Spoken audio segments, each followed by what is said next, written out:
Okay, jeg har nu installeret Astrobox og kørt et par print på den.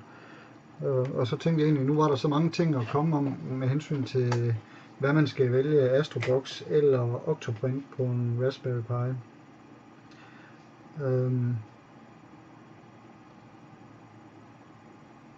Astroboxen har den fordel, at den ikke skal kobles op mod en skærm med tastatur eller mus, bare for at blive installeret. Man lægger imaget over på en SD-kortet, smider det i Raspberry Pi'en, booter op, og så kører den. Og en rigtig fed feature er selvfølgelig, at den genererer et hotspot, så man kan egentlig tage sin printer med ud i byen, og så trådløst med en PC koble op imod den, og så aflevere både STL-filer, hvis der stadigvæk er internetadgang, og så på den måde få genereret sin G-kode. Det synes jeg, det er lækkert, plus den har en forholdsvis simpelt, men lækkert design af interfacet, som hvis man bare skal printe, så er det udmærket. Når nørden så kommer op i mig, så synes jeg lidt, at der mangler lidt informationer, som jeg bedre kan lide. Octoprint den leverer. Den smider mange flere informationer ud om lavtider og også hele konsolvinduet med G-koden, der bliver genereret, den kan man følge i Octoprint. Så det kan jeg bedre lide. Det er min personlige mening. Så kommer det til, hvad skal man vælge? Astrobox laver jo deres egen boks til, som er en PC Duino board, som de vælger, og den er lidt dyrere end Raspberry Pi. Til gengæld så har den allerede Wi-Fi installeret på boardet, så hvis man ikke har sådan en Wi-Fi dongle, så tror jeg faktisk, at det er billigere i sidste ende at få PC Duino frem for en Raspberry Pi, hvor man så skal ud og købe dongle og sådan ting bagefter. Har man det liggende, så er det nok et bedre køb med en Raspberry Pi, i hvert fald 2'eren. Der har du 4 USB-porte til rådighed, så du også kan have webcam på.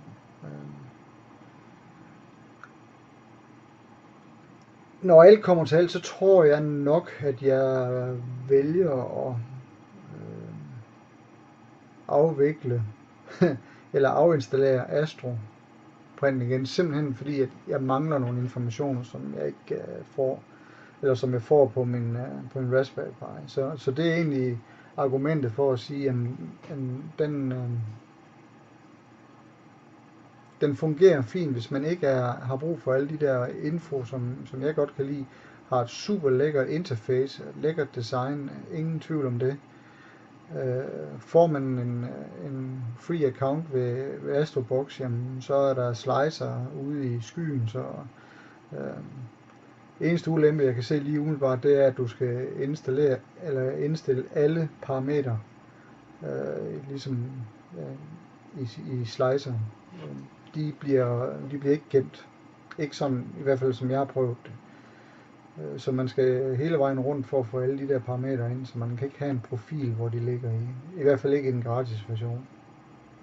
Og skal give $10 om måneden for at få lov til at have en online slicer. Nej, det synes jeg, det er for mange penge for noget, som man kan få gratis. Nu bruger jeg slet ikke slicer mere, så det er slet ikke et issue for mig. Men når alt kommer til alt, så er Astroboxen uhyggelig nem at sætte op. Nu snakker jeg lige pro og kontra her. Hvis man ikke er sådan Linux-nørd af nogen art, så er det nok den nemmeste opsætning overhovedet i hele verden. Altså, den instruktionsvideo, de har lavet på Astrobox, den holder 100% vand. Altså det er plug and play stort set. Ikke? Altså, der er ikke de store digitarer der.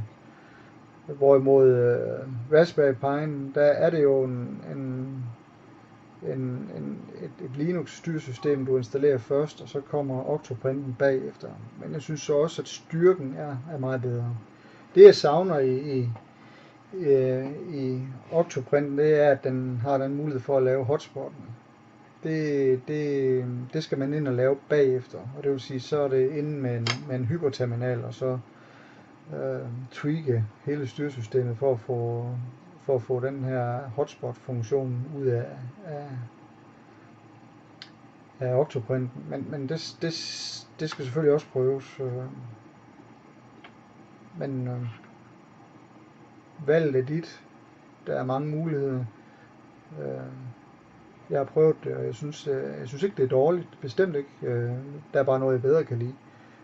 Og hvis man bare skal have noget, der lige fungerer, og man skal have installeret, og bum, så kører det, så er Astroprint helt klart en fordel. Du kan stadigvæk slice på dit favorit slicer-program, og så bare uploade G-koden, og så kører den derfra.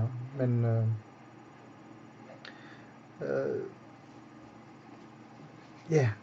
smid en kommentar. Jeg laver der selvfølgelig nogle flere tests, hvis der er nogle ting, I vil vide. Og, det var bare ligesom her ovenpå en forekommende weekend til at lege i. Hej hej.